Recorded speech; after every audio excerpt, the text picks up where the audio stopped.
Hello everyone, welcome to another video.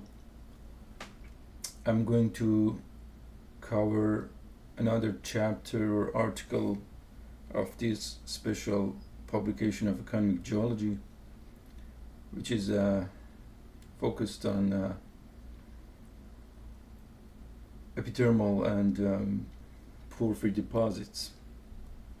This is the fourth chapter. It's about high-sulfidation epithermal deposit in central Anatolia. This area is underexplored, and it's one of the first articles covering this area, so it's quite interesting. Here we have a regional map of surrounding the Öksüt gold deposit. This map highlights several unusual tectonic and metallogenic insights, which make this area stand out from other gold systems in Turkey. First of all, this was a quiet region in terms of exploration, which suddenly sparked. Central Anatolia was long considered a gap, overshadowed by the eastern Puntaids and the western Anatolian belt with major systems like Ep4 Çokru and Çöpler porphyry deposit. And Öksüt deposit changed that. It's now the flagship high sulfidation deposit in a region previously seen as tectonically complex but quiet in terms of metallogeny. The second thing about this area is that it's formed during a period of rapid tectonic change. You can see the HMS fault zone at the corner of northeast. It's a major strike slip fault. It defines the tectonic control of this region. This zone was affected by slab break-off, crustal extension, and uplift and volcanism. And they all occurred within a short time frame, which created vertical conduits that enabled fast, focused hydrothermal fluid ascent, which was ideal for forming epithermal systems. And this area sits on a young volcanic complex, about 5.5 million years.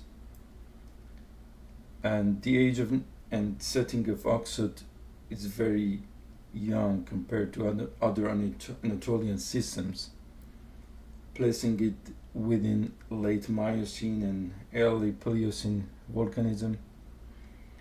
It reflects a post-collisional environment where slab detachment likely triggered melting and fluid exsolution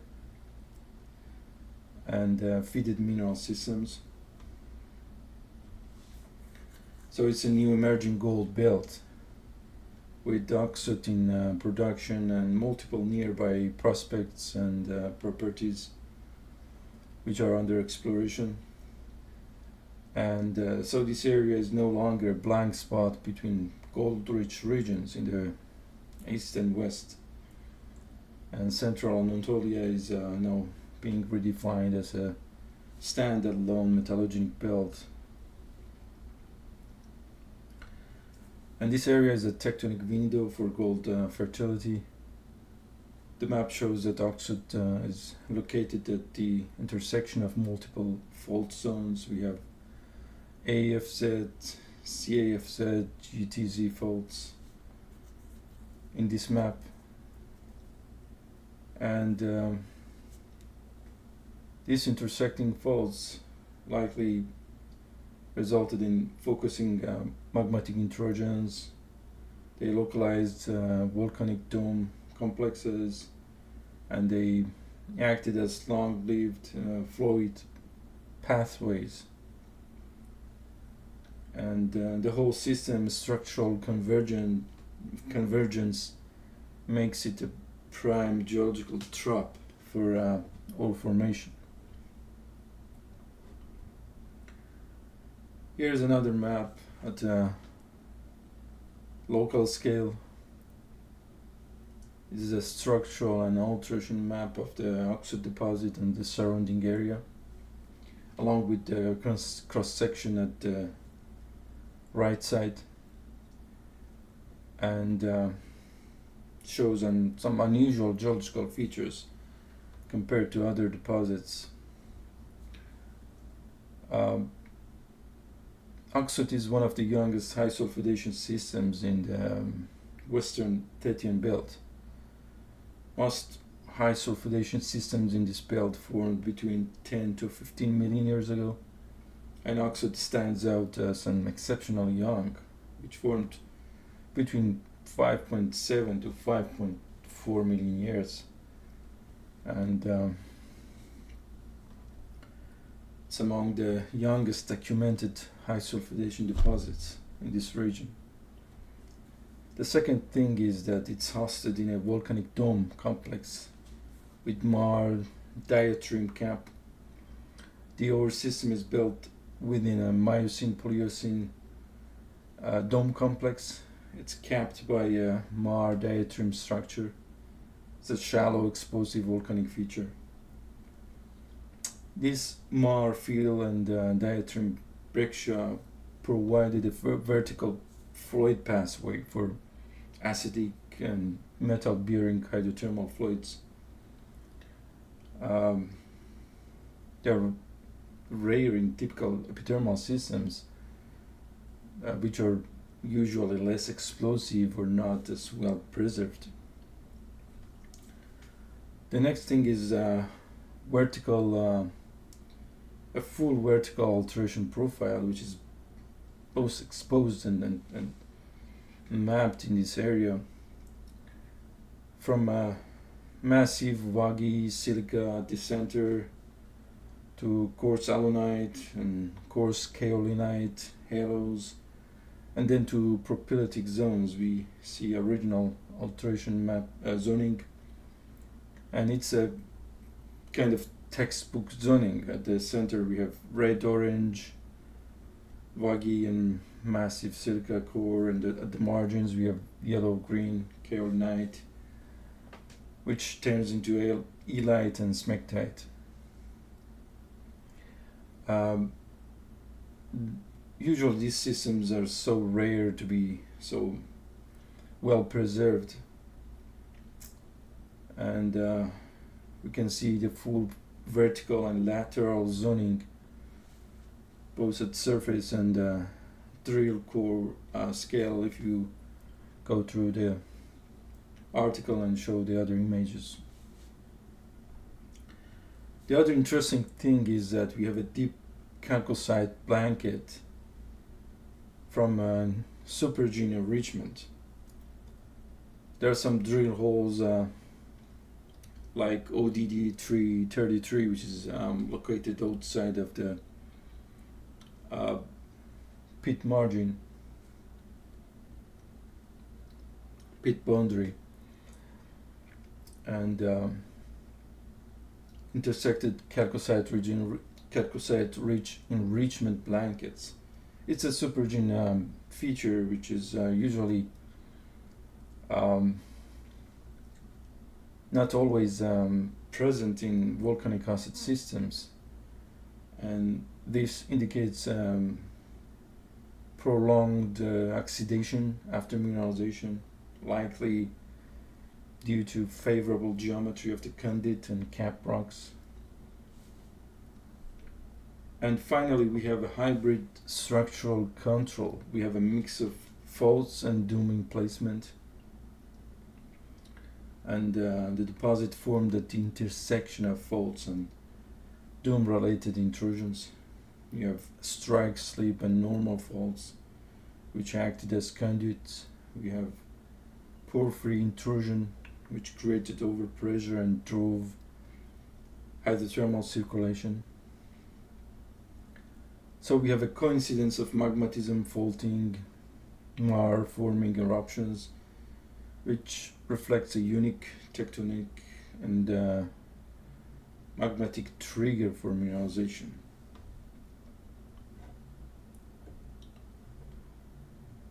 Here we have cross sections through the center of the Öksüt deposit that show the vertical architecture of a high-sulfidation epithermal system. On the left, there is AA prime Keltepe section, which shows steeply dipping breccia bodies rising through pyroxene andesite porphyry. The mineralization follows a classic zonation from core zones of massive and waggy silica to halos of coarse alunite and further out to kaolinite elite assemblages. This zoning reflects boiling, condensation, and acid leaching. The chemical stages of magmatic fluids as they rise, cool, and interact with groundwater. Beneath the oxidized zone, we see a copper enrichment blanket with up to 1% or 2% in some cases copper mineralization. Drill hole number 333 intersected over 50 meters of massive chalcopyrite with more than 2% copper. And gold grades are the highest in this section, over 2.5 grams per ton within the silica-rich core.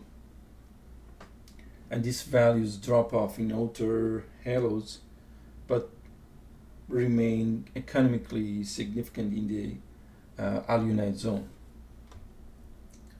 To the right, we have Gonei-Tepe BB prime section, which shows a more compact but similarly zoned system. We have silica matrix breccias give way to alunite and kaolinite breccias, while supergene oxidation has a distinct redox boundary that's visible even in the core samples. At depths, both sections show transitional assemblages. We have biotite, magnetite, and K-feldspar, which are signs of porphyry-style root. In other words, this epithermal system may be just a surface or superficial expression of something deeper. Together, you have Keltepe and Gonei-Tepe. They illustrate how structure, fluid flow, and alteration textures combine to shape an economic ore. And they're vertically zoned and fault controlled. Here we have some images of thin sections, microscopic images, and outcrop images. This deposit shows several unusual and particularly instructive features when we compare them with more typical epithermal systems. First of all, we have silica-dominated breccias with extreme metal grades. These breccias have high grades of gold, up to 6.3 gram per ton, and chalcosaturate zones with up to 7.5% copper, which are exceptionally high for most epithermal deposits, because they are usually gold and silver rich with low copper contents. And this copper enrichment suggests strong telescoping and or later submersion enrichment, which is again not always typical for high sulfidation epithermals. And then we have presence of chalcocite in an epithermal setting. Chalcocite is typically associated with submersion enrichment zones in the top of porphyry systems. Its presence within breccias alongside native gold and energite suggests a mixing of magmatic hydrothermal and meteoric waters, or maybe a collapse of the system which is exposing porphyry roots. Quite interesting. And then we have extreme zoning from vaggy silica to elite. This vertical alteration pattern is a textbook, but what makes it stand out is the preservation of all zones, from vaggy silica to quartz-alunite, kaolinite, and elite. It's very well documented, both in core and thin sections, and maybe the main reason of preserving all of them is being young and less erosion of this area. And then we have high preservation of hydrothermal breccias. The breccia types, which are silica, kaolinite, and chalcocite rich, they're highly mineralized, well preserved, and display a strong textural and matrix control. It shows multiple brecciation pulses and maybe fluid overpressure and rapid decompression. Mineralogy and mineral assemblage in this deposit suggests a telescoped porphyry epithermal system. We have co-occurrence of energite, pyrite, covalite, chalcocite, silica breccia pyrite, advanced argonic halo. They're all part of a telescope system where shallow epithermal roots collapse into a porphyry feeder zone. Here we have a geochronological table for the Öksüt deposit, and again we have some unusual significant patterns here. First of all, we have an incredibly fast mineralization window. It's less than 1 million years window from the biotite samples, which are from the deeper porphyritic intrusion, which gives 7.41 million years age, and shows the beginning of magmatic fluid activity, to alunite and elite samples, which are located higher in the system, and yielded ages between 565 to 5.5. It means that the entire hydrothermal system from porphyry base to epithermal top evolved in less than 1 million years, which is exceptionally fast. Mostly porphyry epithermal systems evolve over several million years, not just less than 1 million year. Then we have synchronous magmatism and mineralization. We have a close match between biotite, which is porphyry related and deep-seated, and advanced argonic alteration minerals, which are quite shallow. And it shows a tight coupling between magma emplacement and fluid release. And then we have multi-mineral dating, results of argon-argon using biotite, alunite, elite for dating is uncommon but very powerful strategy for dating hydrothermal deposit.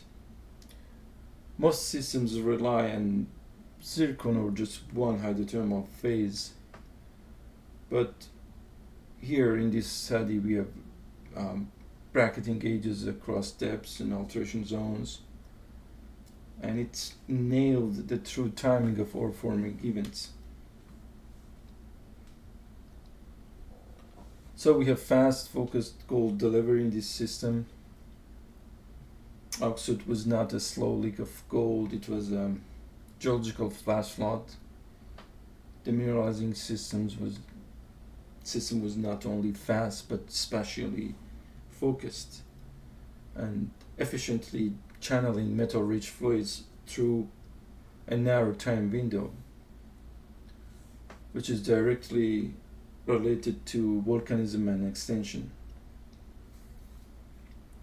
And we have excellent preservation of temporal zoning. From deep biotite to shallow elite, they're all linked by a clear alteration pattern. From coarse alunite to kaolinite and elite, it's again very well preserved vertical timeline, which is quite rare in eroded systems. So here is the highlights and conclusion of this article. Öksüt is a kind of tectonic flashpoint for gold discovery. What is important about this article is that firstly, central Anatolia was long considered a quiet metallogenic zone, but Öksüt deposit changed that. It showed